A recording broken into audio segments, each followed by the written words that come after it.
Trishul's ideal life is being a well-maintained robot.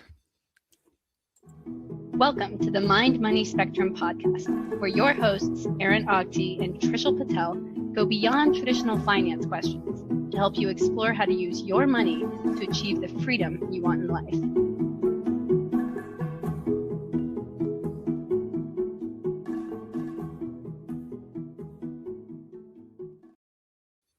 Hi, my name is Aaron Agti. I'm a financial advisor in the Bay Area. I'm here with Trishul Patel, a wealth manager on the East Coast. Hey, Aaron, great to be here today, and thanks everybody for listening and watching. Great to be here as well.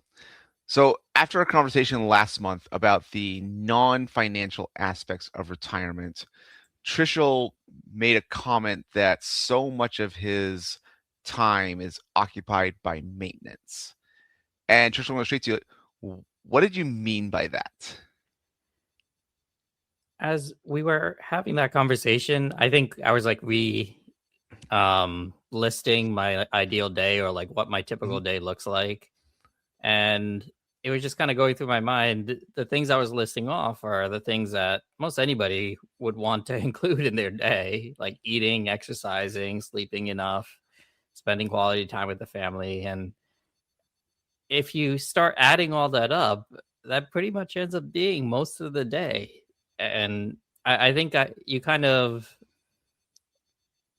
picture that against what somebody else might think of when they think of like retirement, where they have just endless amount of free time. It really doesn't end up being like that. Like, I think what I had mentioned is I, get up pretty early, around like 6 or 7, end up doing the whole let's get breakfast together, let's get the kid out the door type of thing. And then I like to spend a good amount of time not rushing through my breakfast, but sitting down and eating. Right. And then I try to exercise every day, try to take an hour for lunch, maybe work for an hour or two, and then work on a hobby for an hour or two. And then it's already time to pick up my daughter from school. And then get home, have dinner, do the whole bedtime routine, right? Read to my daughter, and then it's already like 7 p.m. So Okay. Basically, you have an hour or two of, just like watching a movie or just relaxing, and then it's time for bed. That's it. The day's done. Okay, so I think there is a couple things I want to unpack. One, and we do see with other retirees that there are things that they have to do. Like you said, this is why I made the joke about Trishul being like, first thing he says, like, I gotta eat, gotta sleep, gotta exercise. Like literally like maintaining his body. Right. And that's why I was just joking about the robot thing. But like you said, you take your time eating breakfast. So but you still have to eat breakfast. You may have a snack or lunch. Like people's different diets are different, but you still have to take time to eat. Having really good, healthy sleep matters a lot to just that physical, mental health. That is a big part of well-being. Other times, like, oh, there's appointments I got to get to. There's things I have to do. Like you have a daughter still in school, but even for traditional retirees where the kids are out of the house, I end up hearing things like, oh, making sure they go to doctor's appointments again to stay physically and mentally healthy, different errands they need to run, going grocery shopping, making sure there's food in the house. So there are things that need to get done. Then once you kind of combine the sleep, eating, again, I like your phrasing of not in a rush, because I think that does matter. I think that there's something there about having the ability to not rush through the eating part. So I think that's something that's I don't want to say unusual. It's almost like idealistic compared to others' eating habits. The exercise is very impressive that you can maintain that consistency. Having some time for work, something that gives you purpose in meaning, having the hobbies, the things that you enjoy. And like when you fill in these things, you feel like your day is relatively full with all things that you kind of sign up for. So one is that idea of you still have things you have to do on any given day. And so you don't have this sense of you can do whatever I want any given day. I think that's something that comes up when I have conversation with clients or potential clients about like FIRE, the financial independence, retire early. Mm-hmm. I want to do whatever I want, whatever I want to do whenever I want. Mm-hmm. And that rarely works. It's like you get to decide whatever you do on any given day, but you usually have still obligations to your time that you have opted into. So there's something there. The other thing I was thinking of was, yeah, man, I lost my train of thought. It's like it was this, um, yeah, we'll go with that one first because I do want to like explore that one more. Of like, let's start with you get to enjoy your time while eating. Yeah. So, I recall when I had my career, basically similarly, every minute was accounted for, but literally it was trying to do 26 or 27 hours worth of work in a 24-hour day, like in terms of making sure you sleep, but making sure you also, eat, but you got to do some work while you eat, right? And so on, right? Typical corporate lifestyle is you grab food and you eat at your desk, get it done in 15 minutes so you can squeeze in an extra meeting, right? Something like that. And it's a pretty rushed pace, right, through life. And the notion is, well, if you don't want to rush through life and you still want to do all the things that are kind of important, then it takes time, right? and it does fill up the day pretty quickly. What I kind of envision as an ideal state is you kind of think back to, I don't know if this is even true or not, but maybe it's a trope that pre-civilization, caveman and other primates basically spend most of their time in recreation, right? Maybe you've heard that, where they forage a bit, but then most of the time they're lazing around, right? Like it's not like a constant battle that we kind of assume in other types of tropes. So, but then you kind of look at all the things that you really kind of need to do to keep this biological machine going, then it does take quite a bit, right? If you really want to have it last. It's like, for example, you can get a car and do almost no maintenance and it'll last 50,000 miles. You could drive it into the ground or barely do an oil change and that's it. And it'll get there. But if you want to last 200,000 miles, then you got to do all the little things, right? Okay. You got to do the scheduled maintenance. You got to be on top of all the different checkpoints, right? You got to be alert to things going wrong and be on top of it, not letting things fester, right? Mm-hmm. So if you do have intention with all those things, there's a lot to do, right? And the other way I kind of think about it is I've always kind of managed my tasks with lists, and I've mentioned this maybe in other episodes, just how I kind of keep things organized. I have 3 lists. One list is my long-term list. My second list is the stuff I want to do over the next week. And my third list is what I plan to do in the current day. And I just shuffle things around. And I always had this vision of, once I get through all the stuff on my day, week, and long-term list, I should have nothing to do, right? Like I've done all the things.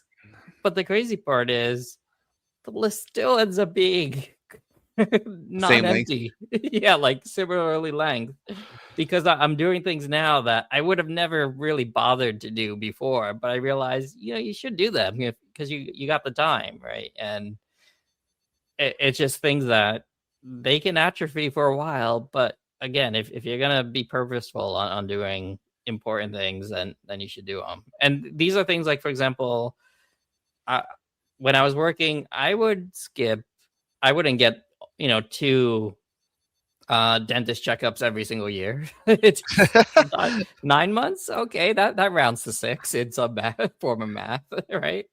And same thing with annual checkups and the labs and stuff like that.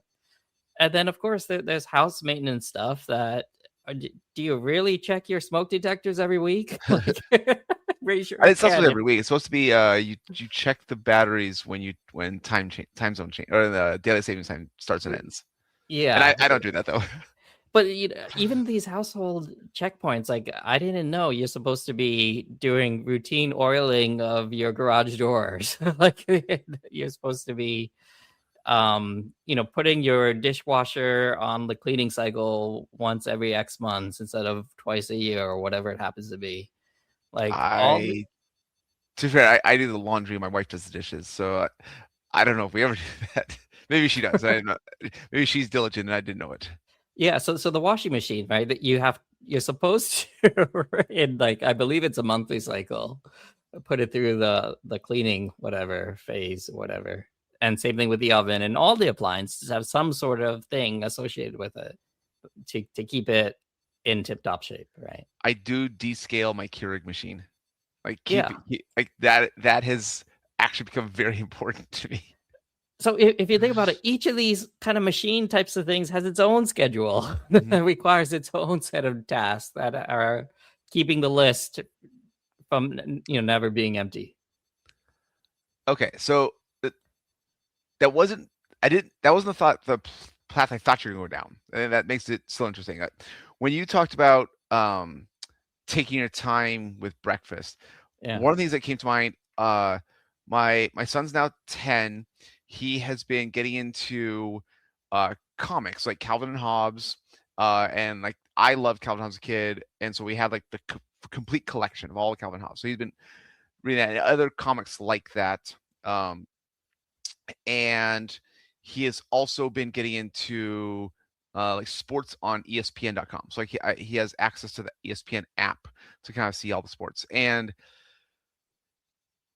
I realized in conversation with my wife, like I did the same thing at the same age, but for me, it was reading the newspaper while eating breakfast.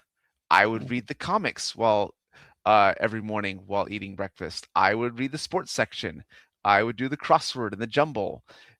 And again, this is probably from late elementary through high school, but I haven't had a newspaper delivered to my house since I moved out of my parents' house. Like when I got to college and out of college, I never signed up for a newspaper. Yeah.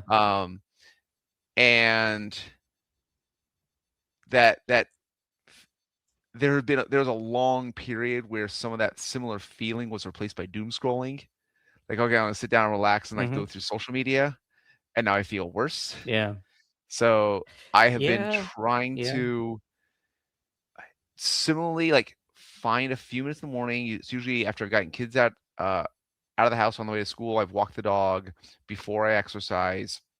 I will usually take 10 to 20 minutes. I'll see how the Padres did last night. I'll read the beat reporters game story. I probably will do some social media still, but it's kind of checking in on sports teams, maybe some of the comics, but there's something to that non-rushed morning routine Yeah. that I think this is going to sound really mean almost. Like those who have their life in that ideal state get to do, and those that still have to rush through that 9 to 5 don't quite get there.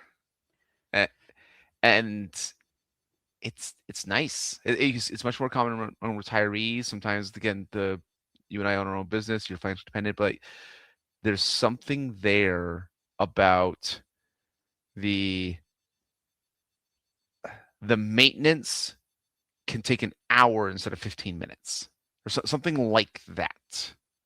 Yeah. Well, I think you're also touching on something that might deserve a bit more attention that I also recall having that time in the mornings when I was a kid.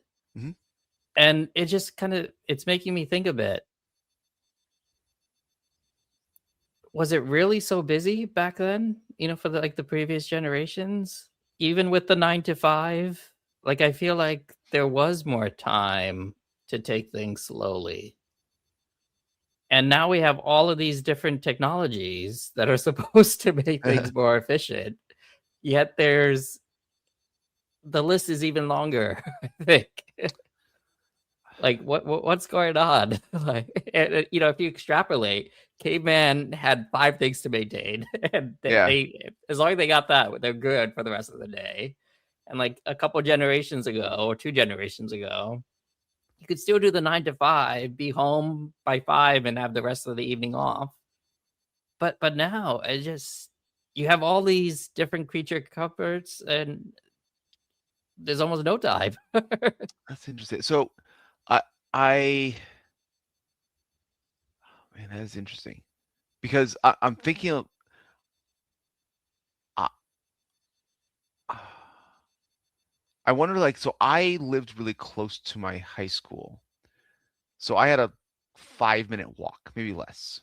Mm-hmm. Um, and my oldest daughter, she has to get on the bus, and we're even lucky the bus stops across the street. So, Mm-hmm. um, but she has to get out the door by like 7:37 to 7:39, somewhere around there. Yeah. And I and my middle daughter gets out same different bus to middle school, same bus stop, like 7:40. Like it's a minute or two late after the high school bus. Um, but I wake them up at 7, and my alarm goes off at 7. I snooze. Mm-hmm. I have all the kids stand up out of bed. Uh, then they can lie back down. I go to lie back down for one snooze. 7 or 9. Then okay, now everyone's gotta get up for real. Um, but like they're getting ready for school from roughly 7:10 to 7:35, Yeah. and I definitely took more time than that when I was their age. Huh. I don't know if my parents were getting me up earlier, maybe. Huh. Um, I think I was getting enough sleep, uh, and maybe I was going to sleep sooner. I know, 2 of my kids will read. The youngest one, we have to, like, put a timer on his light because 'cause he'll read too long. The Yeah. oldest one's a little more she can have a little more control of her own schedule there, and the Yeah. middle one falls asleep immediately. Okay. Um, but I do wonder, like, why did I have more time in the morning than they do? And the transportation could be the factor for my particular case, Hmm. where they're spending time on the bus. And maybe actually, you know what? That's probably it. Yeah. When Yeah. I was reading the newspaper while eating breakfast, they're sitting on the bus. Right. Yeah. A similar thought did go through my mind. Like, my elementary school was a mile, right, from my home. Mhm. And it, we've mentioned this before, but like for most of my daughter, like we were driving, 40 miles one way. It ended up being hours a day. And, I had that train of thought where I'm like, 100 years ago, I've kind of heard this. You maybe heard this before. The median human never traveled more than like 50 miles their entire life Oh, yeah, from yeah. where they were Before born, yeah. right? And now we are happy to just go across the country many times or around the world Yeah. once or twice a year without blinking an eye. But then at the same time, all that does take time. It does. You have the opportunity to do all these things, but if you do those things, it's a premium that you pay for. Um, just little mental thought, totally random, but like, we've watched Hamilton a few times and we've listened to the soundtrack, and so it's a reminder from my U.S. history that Thomas Jefferson was the ambassador to France, uh, during the Revolution, and then later on, I think it was Benjamin Franklin. I think how how often like do the U.S. government, the president and or the leaders from the colonies before the U.S. existed, communicate with the ambassadors literally in advance. Like it takes months for the one person to sail. Like this like letter writing process. Like how do you affect changes of the state? Maybe just everything took forever. Yeah. Sorry, that was like swallowed. Like Well, you extrapolate that forward, and now literally, I'm sending correspondence to a dozen people instantly across the entire country, back and forth, multiple times a day. But that's the expectation now. yeah. Like now, everything now. It this conversation is definitely not going a different path than I thought we would, but like again, it's.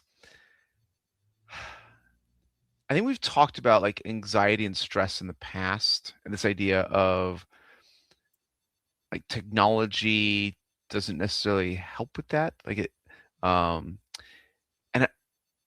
so I think there's something there. Like, how do you slow down? I guess like maybe that should be a goal.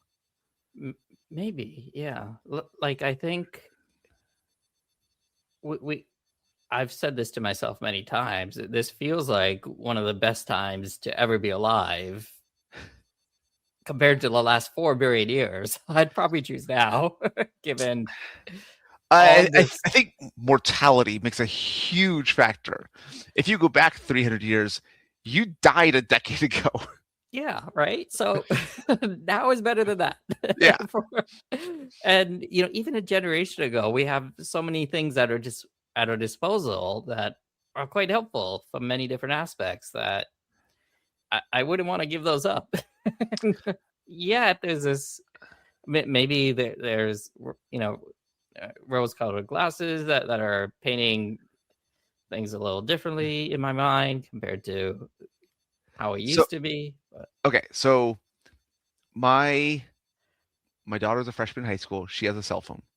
Mm-hmm. And we have been trying to teach her, one, the dangers of social media for teenagers. And she's done a pretty good job of resisting that. She talks to friends, but I think she has been able to not go on Facebook, Instagram, and Twitter, WhatsApp. Maybe WhatsApp. I'm not sure. I'll have to double check.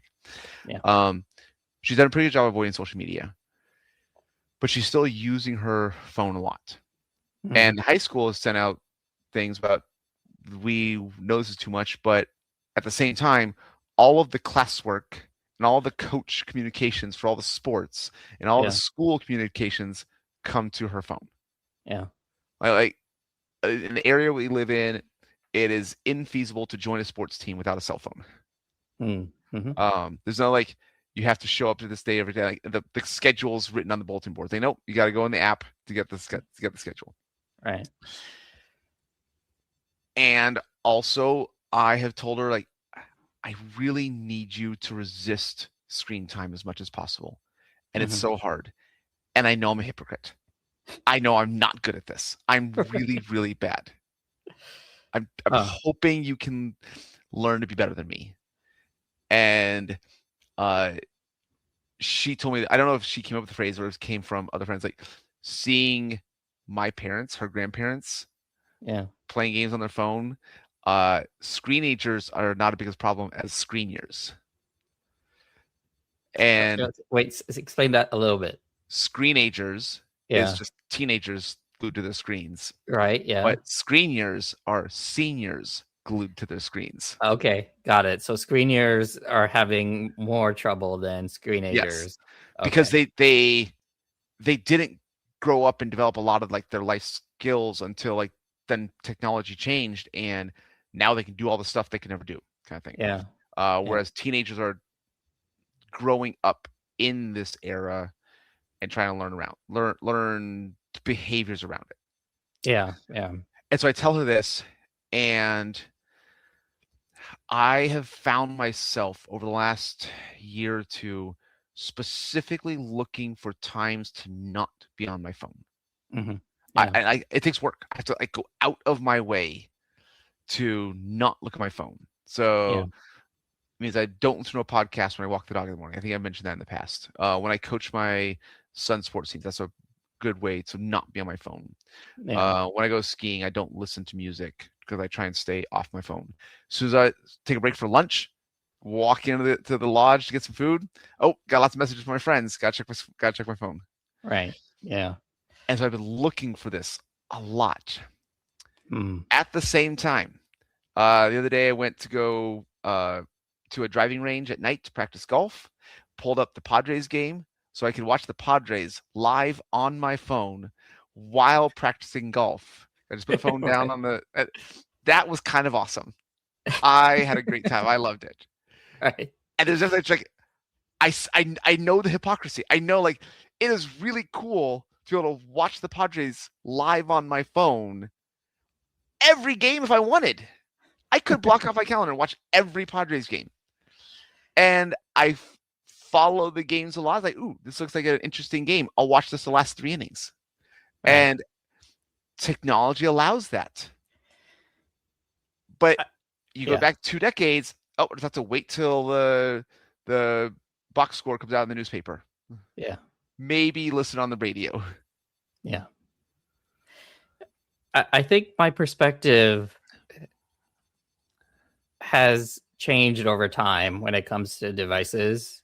And, certainly a lot of people have gone through this evolution where obviously I think that characterization that you said with the screenagers and what was the old people? The Screeners. screeners, right? And we're in the middle, right? In that Yeah. generation that basically we started without it and then we saw it come in, as we were at that age or becoming adults. And I kind of see it like many other things that have transitioned into modern civilization. For example, like 100 years ago, food wasn't as abundant as it is today. Mm-hmm. And basically, we learned how to produce mass amounts of calories very cheaply. Yeah. And obesity has increased, right, over the last 100 years. It just wasn't possible to take in that much, or it was a lot harder. You had to really go out of your way, 100 years ago for the median person. But now it's just so easy because just calories are everywhere and empty calories are everywhere. And I kind of see that on an accelerated time frame happening with the digital devices, right? Mm-hmm. And the way I've kind of titrated it with the food is, again, part of my whole maintenance thing. Maybe we've taken a detour here, but maybe I'll tie it back in a little bit. Like on my maintenance, I actually count every calorie I eat just because I have too much free time, maybe. But it's one of those things as part of my maintenance. Now I don't need to worry about eating too little, or not getting the right nutrients because I just track everything. I've done it for years now. But, part of that tracking is I do have a wedge in my pie for junk food. Like literally it's like 10 or 20% of my calories where it's just whatever. And it's not always junk, but it's just really whatever. Yeah. And I don't think that's bad, right? To have a slice. I don't think you really need to stamp out all junk food forever, right? You can have a slice of junk entertainment and still be okay as part of your daily routine. And the way I kind of see it is with the devices, not all of it is junk food. Yeah. The specific part of the doom scrolling, that's your cotton candy, right? That's your instant gratification. That's the part that you really crave, but it doesn't make you feel great if you have too much of afterwards. And you don't really need to stamp it out, but you need to realize you probably shouldn't have too much of that. However, there's other parts of the devices that can be part of your nutritional diet that can be helpful, right? It can lead to better satisfaction than not having it. And the way I kind of see that is, maybe there is this kind of spectrum of how instantly gratifying is it? And the more instantly gratifying it is, the more control you may want to have.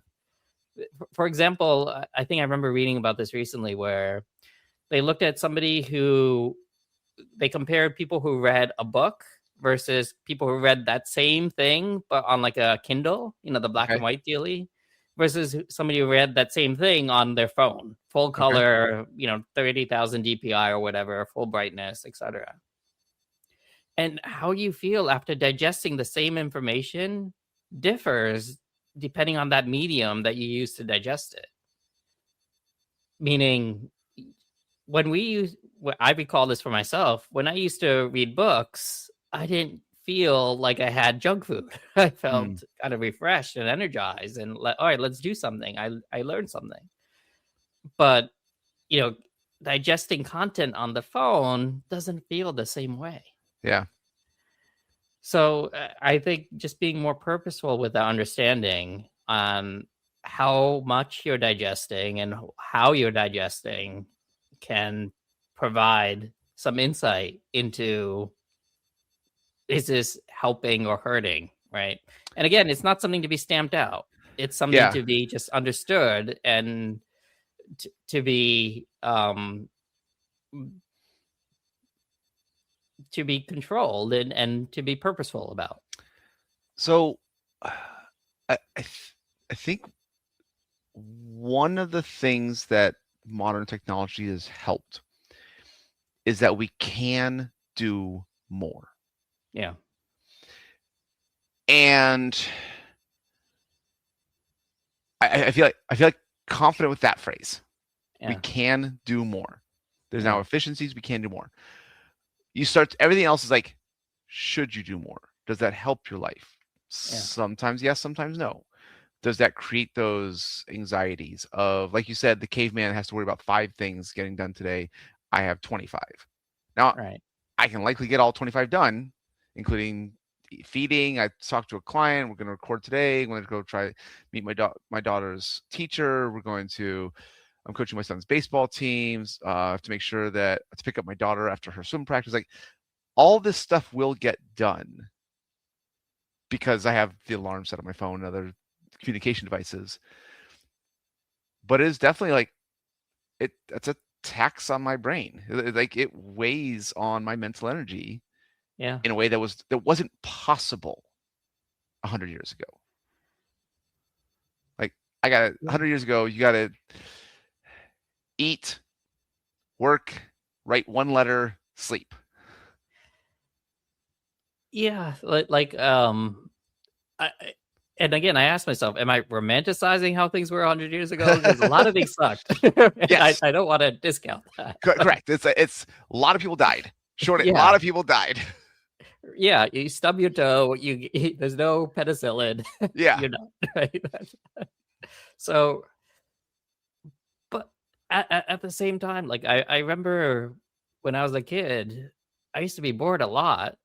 And that was fine. You have 8 hours and nothing to do, but this is how life is. And then you either do nothing. You really just do nothing, or you find something to do. But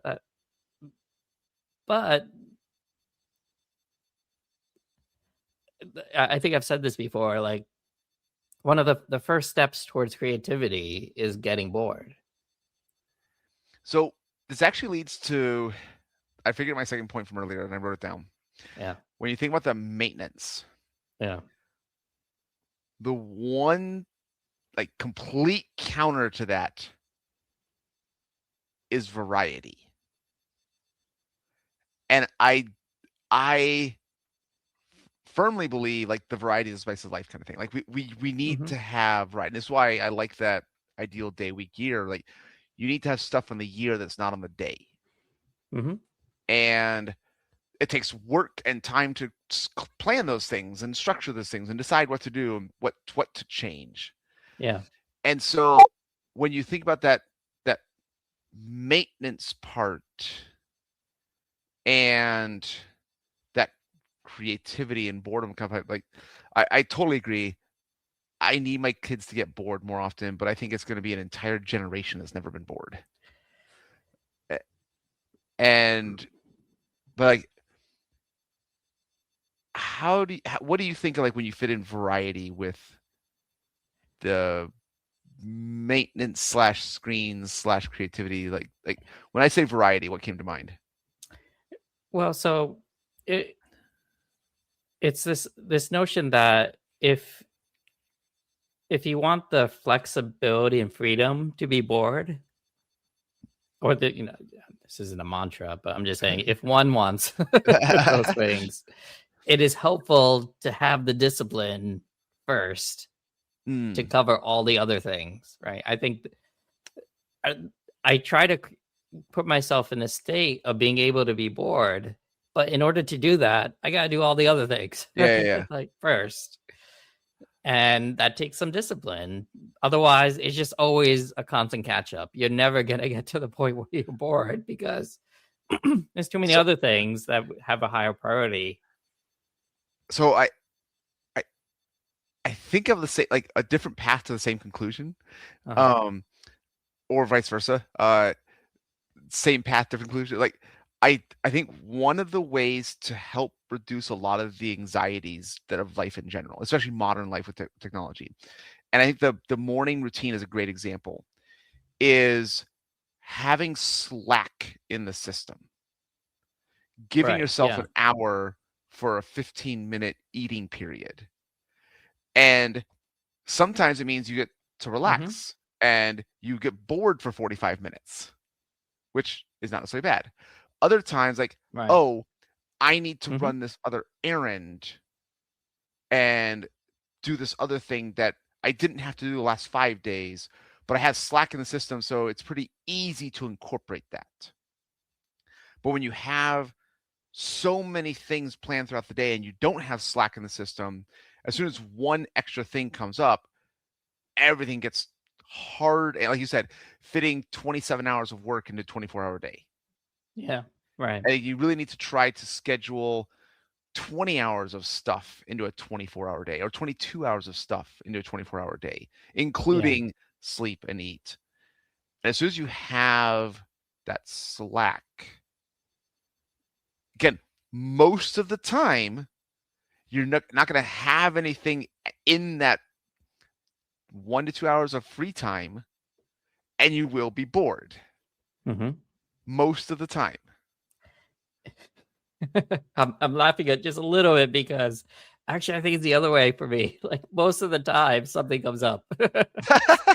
there's a different thing in the system that occupies that 1 to 2 hours of slack. Well, so like I said, I have that that long list, right? Yeah. There's always something on that long list. Or maybe that should deserve some attention. It's been a few months, and that long list so far has never been really squashed to the point where I could ignore it completely. It's more of I more have to have that intention to be bored than truly there's nothing else that has a higher priority. If we're being brutally honest. That's a good point. Like, I noticed this. We were watching the Masters, and we also needed to get some yard work done. Like I had to fix 2 sprinkler heads. I had to fix 2 sprinkler heads. The short answer. It takes. I've done this enough times. It probably takes me at most an hour per sprinkler head, and probably on the scale of like 1 to 3 hours, assuming that those only the 2 problems I know about. So I was going to put the Masters on my iPad and bring it outside with me and watch the Masters while fixing the sprinkler heads. Yeah. But it was raining really hard. Okay. And so I did not fix the sprinkler heads. Also, it's water in the grass, so I'm not worried about fixing the sprinklers. Right. So we just sat inside with the family and watched the Masters. So like I only did one thing instead of 2 at the same time. Right. And it was a nice afternoon. It was very enjoyable. Yeah. And now, go ahead. I was going to follow up with that with, when was the last time you were bored? That's a good question. Like that bored feeling you may have had when you were a kid, like there's literally nothing to do. And you don't feel like the weight of responsibility of the shoulds. So the last one I know of, I think it's probably happened sooner. The last one I know of, we were. Oh, look, I can think of two. Um, one, we were in Tahoe and got snowed in for a few hours. Like the highway was closed, so we drove in like, oh, the highway's closed. Go back to the house to the Tahoe cabin, and it's just my son and I. Like, okay, we'll keep an eye on the highway, but I don't know, we'll might play a game. Might like Yeah. again, it's us together, so we figured out something to do. I think we watched some Olympics at the time. But yeah, we're like random looking for random Olympic sports to watch. Yeah. Right. So that was one. Yeah. The other one was during spring break. We had gone down to San Diego and then drove up to Anaheim, Orange County, and stayed with some friends. We went to a Padres game on Tuesday night. We were going to Disneyland on Thursday, but Wednesday I was just kind of hanging out at their house. Yeah. Kids played in the pool. Like, I remember the feeling like Padre game didn't start till 1:00 that day. Yeah. My wife ended up finding an escape room to go to at noon. So, like, woke up and like it's definitely feel like I had a couple client emails, so I had 30 minutes of work and I had 4 hours to do it. Kind of thing. It's like that was the feeling. And in both cases, I wasn't at home. Like that was one That's thing the I point I was going to make. both cases I was not at home. So interesting, right? That is it possible to even be bored in our own homes now, like, given all the things that require maintenance, right? To kind of pull it full circle. I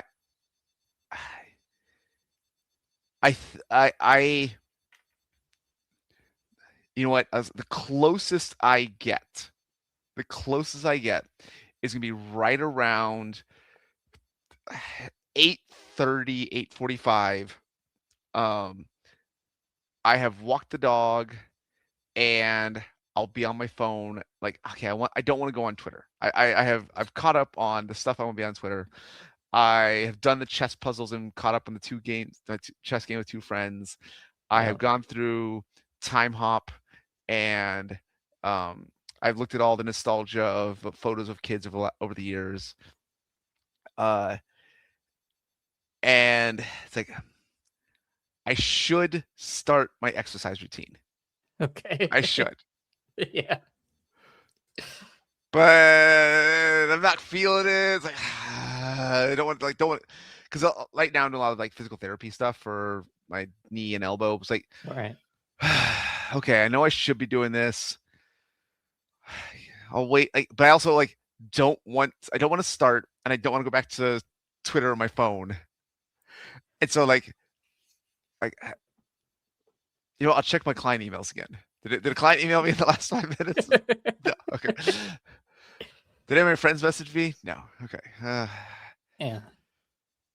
So like there's not every day, but every now and then it's like for about a 5 to 10 minute period, I'm able to resist the doom scrolling, but I don't want to start exercising. And I'm like bored just sitting in my room. Like, okay, fine, time to start exercising. Right. Right. What about you? When do you get bored? Well, so again, back to my whole list theory thing. I've had this notion of one day I'm gonna catch up on the list, the short video log, and I'm gonna have nothing to do for a week, and I'm gonna be really bored, and it's gonna be awesome. It just literally has never happened. There's always things that require some attention. So I do wonder, because I've had a couple clients who are in their 60s when they retire. Sometimes in the second month, they might feel like one client, she said she was decompressing, and but like she just really didn't have the energy to kind of do much. Right. And I was trying to yeah, you've been working for 40 years. It's okay to do nothing for a month. You're financially independent. You have we talked about structure, building your ideal year kind of stuff, vacations you want to plan, but you don't have to do it today. Like, you have a year to figure this out. It's okay if you do nothing for a month.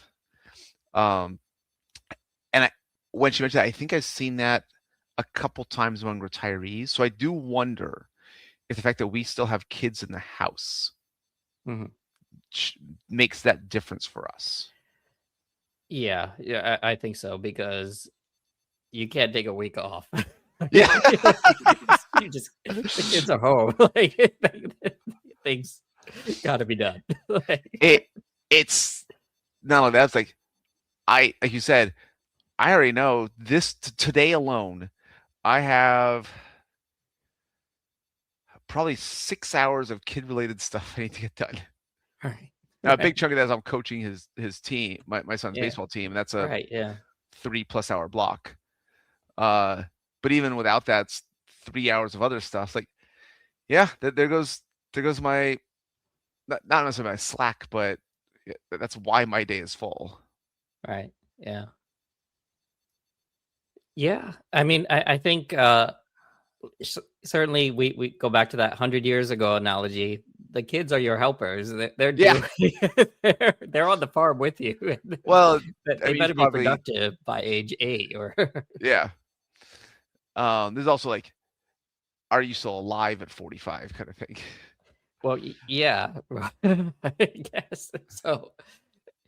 Well, so yeah, I think part of that curve is just infant mortality, which is just so high. That's true. That's true. Like, if you get past 10, yeah, you have a fighting chance. Yeah. A lot of single-digit numbers in that median result from 100 years ago. So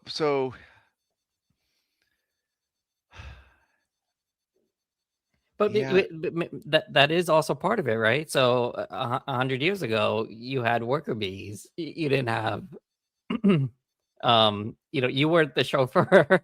Yeah. For a third of your week. Theoretically, kids are helping save you time and are productive / efficient. In theory, and now it's completely flipped of, you're trying to provide everything you can for your kid to help them get the best life they can, best start they can. It's really inefficient for your own time. Yeah.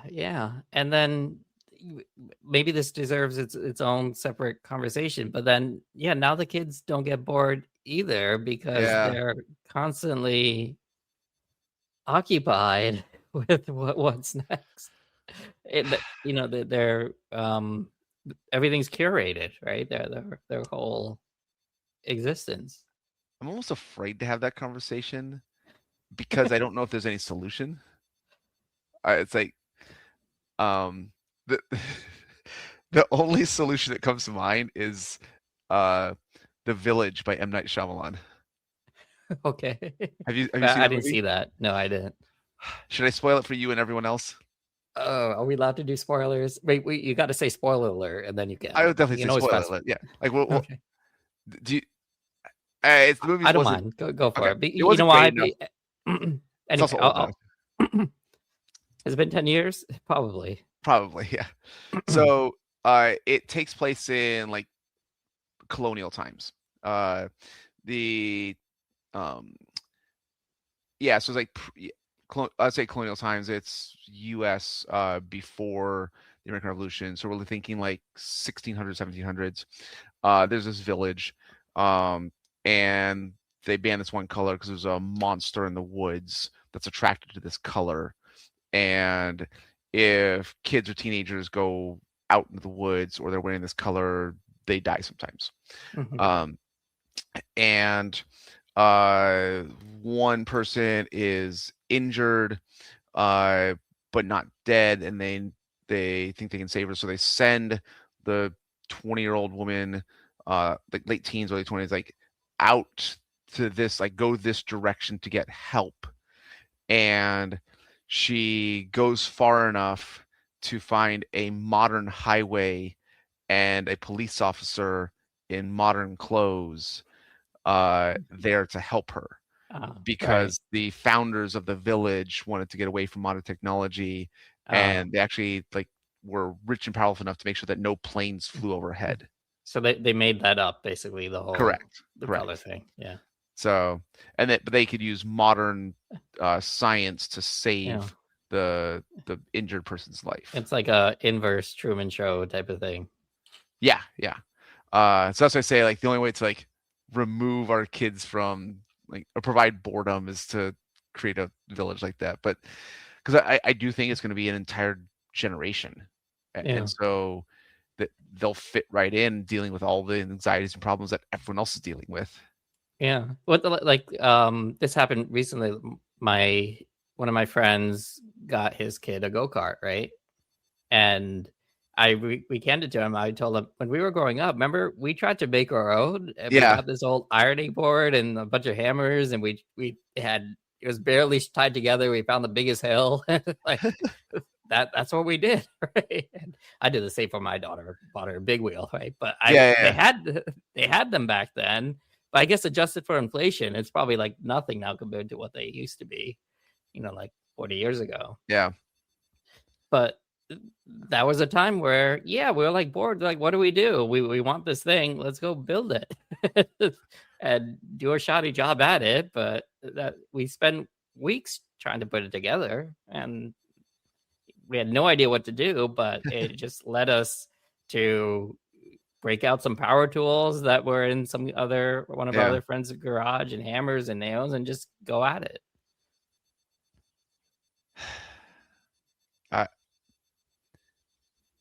I think so. I think a big part of that was that it's social, and I do think kids are still doing a pretty good job of staying social, but they actually will talk to each other and stay in touch with friends who go to a different high school, kind of thing. Well, here's the difference, though. This wasn't curated, right? And to actually push it forward, you got to walk to the other kid's house. Yeah. Knock on the door, hope he's home, and then wander to the neighbor and try to find him. I heard that. Mrs. Jones, is Neil home? Yeah. Because obviously you tried calling and nobody picked up. Yeah. That means you got to walk there. Yeah, I remember having friends' phone numbers memorized. Yeah. But now that my daughter's not old enough, but I imagine they would probably just be texting or whatever. Yeah. And doing the activity virtually, maybe. That's what I say. I think they're okay about planning and coordinating to get together. Especially my oldest. Like she does a pretty good job making sure that she stays in touch with friends and actually goes to see them. Yeah. But again, that takes, like you said, that planning and coordination to make sure that a group of friends get together at the same place, same time. Yeah. Whereas you just walk down the street, and I think, again, it's almost like the trade-offs and benefits kind of thing. Yeah. I think my daughter almost has closer friends because she found the people that she gets along with, like similar personality traits, similar ambitions. Like, so like she has a stronger group of friends instead of just they happen to live down the street. And so you get a better attraction of personalities, I guess I'd say. Yeah. So like I can almost see like friendships could be closer than they were at that time. The counter to that I've seen some theories is like you have, as a kid, you haven't developed your personalities, so the people who live closer, you like developed your personalities together. Like you figured out the interests you want to do together. Versus now you have to like you have your own interests, you have to find the other group that also has the same interests. So it's a counter to my own thought. Well, so I think to tie back to the whole maintenance thing, it seems like that there's more opportunity to do things, therefore we do more things, therefore there's more opportunity to do things. It's kind of like you ever play those like civilization games? Yeah. Right, you start off with like an axe and like the forest, and you got to build yourself up. But the more you build, you're like, I'm not going to chop trees anymore. I got a whole army of people to do that. Yeah. And so on. But in order to get to the next level, you got to do all the things, at the current level. Yeah. But then once you're at the next level, you don't want to do all those other things. You got this whole other things that are more larger in scale. And like the way things have progressed is you look at the chart of like global GDP, right? And it's like going through the roof. Like it's exponential in nature. And each year it compounds, meaning to get 2% GDP growth for the next year, you got to be 2% more efficient. You got to do 2% more as a whole civilization. So now, basically, to exist, you got to be pulling your weight of generating on a per capita basis, like $80,000 or whatever it happens to be. Yeah. Right. Otherwise, you're dragging the median down. You're not pulling your weight. Whereas before, if you just foraged, you're good. You did your part for the clan. You're kind of okay. So I think so. Again, like that maintenance idea of it, because you can do more, you start doing more, and even those things require maintenance. Yeah, the more things you have, all those things have their own set of things that have their own. It's just kind of never ending, and so it's almost like you have to start saying no to things that you like but don't love in a weird way. Like you have to like figure out some kind of prioritization of, oh, this is nice, but to have the slack of doing the things that I really truly enjoy, like, requires a lot of introspection about yourself and giving up some of the things that, like, that was nice, I liked it, but I don't mind giving that up. Yeah, I think that has to be a part of it. I honestly, the hope is that technology finally starts making our life easier.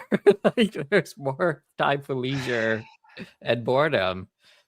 And we when are those Tesla robots going? We need the Tesla robots. I almost don't think I don't know if that'll happen. I do think the Tesla robots will get there, but I don't.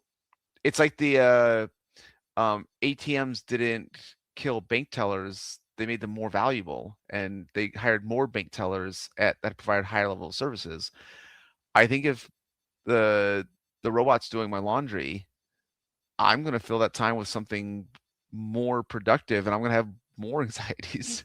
Well, I'm going to push back on that just a little bit because I have a virtual bank. I've never seen my bank teller. I don't think that teller exists. I really don't think there's a single teller with my bank. I use Blue Valley. I don't know what you use, but I use Wells Fargo, so I know there's a teller. Well, I'm saying that now there's virtual banks that literally don't have a brick and mortar place to visit. I think there's still some combination of understanding technology, understanding how the banking system works, kind of thing. Like they still sort of report a 1099, and someone, it could just be all engineers, but is that all automated now? Who do you call if there's a problem? I've never called. You've never had a banking problem? Well, you okay, thing one, no. Not with this bank. But thing two, even if I did, I'd probably email, and then an AI bot would respond now. Okay, here's an example.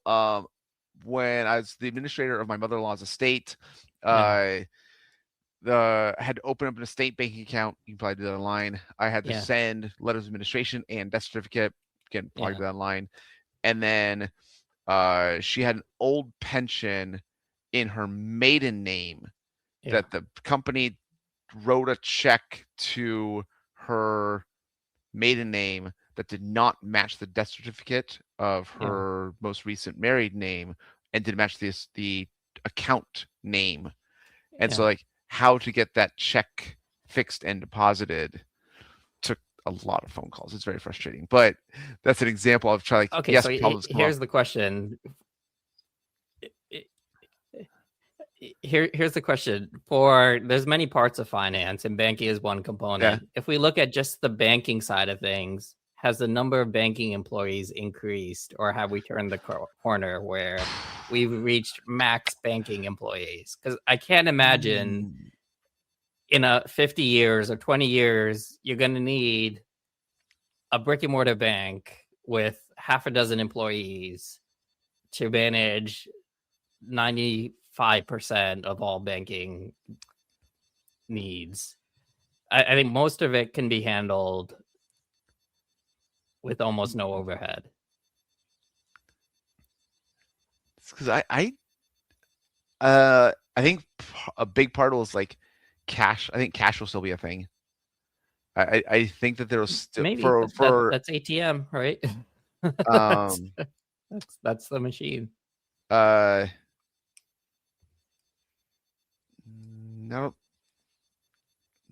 Well, I don't know if coins will still be around. Like coins, I don't think you can deposit in an ATM. But Yeah, but coins may not be around. Coinstar, right? Or the Oh, I see that. Okay. right. And if all the self checkouts, you can dump in the coins now, and they don't charge a commission, right? So you just do that to pay for one of your grocery trips. Okay. I think so. One, I think our conversation is rambling a little bit, which I tend to enjoy, but I think we do wrap it up something. Okay, so you think that if we have robots doing our laundry, that we'll actually have time for leisure? I have two points to make, maybe as we wrap up. I think one, even in a post UBI world, right? The big question that seems to come up is, what are we going to do with our time? I honestly don't think that's going to be an issue. Like, I think if you're looking to do all the things and maintain all the things, until we get those robots, which I'll talk about in a second, I think you're going to have no free time, even if you have the whole income part of your situation handled, assuming you want to do the things, right? If you want to not do the things, then that's a different story, right? If you believe you, because I've seen retirees who are financially independent who are incredibly busy. Yeah, so I think that's the big one theme. I think the thing two theme, which maybe is an open question, I'm quite hopeful that the robots do take care of some of these things. And I hope that we do get to be more bored, because there's still a lot of things that, even though we have the washing machine, it takes the time to, even though we have the dishwasher, it still takes the time. Even though we have cars to bring our kids to school, it still takes the time. So I think if you add all that up and you could have the robot do that, I think there's room for more leisure, more boredom, and I'm hopeful that we get there in that post UBI world.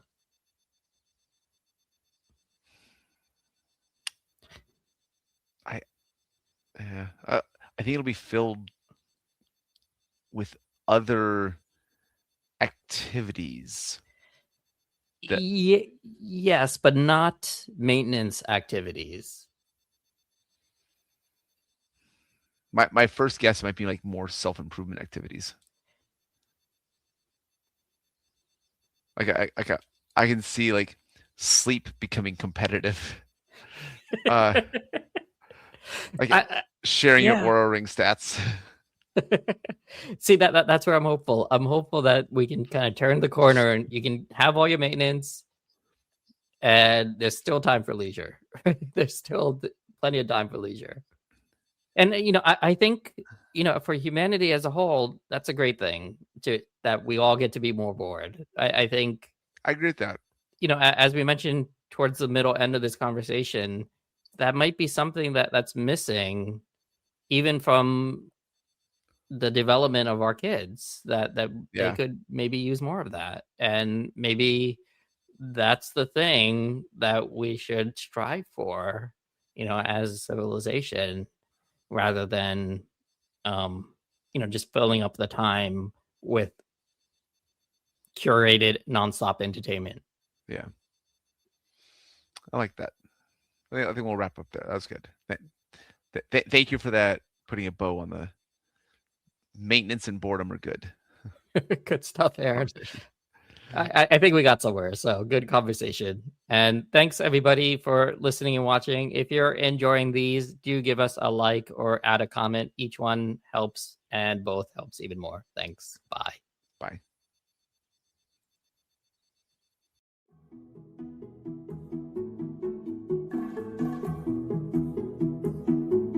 appreciate you joining us today for this episode of the Mind Money Spectrum podcast. Be sure to visit mindmoneyspectrum.com to access the entire library of episodes.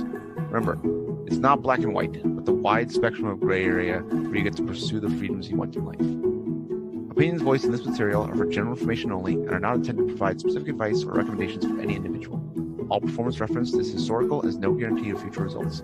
All indices are unmanaged and may not be invested in directly. Have a nice day.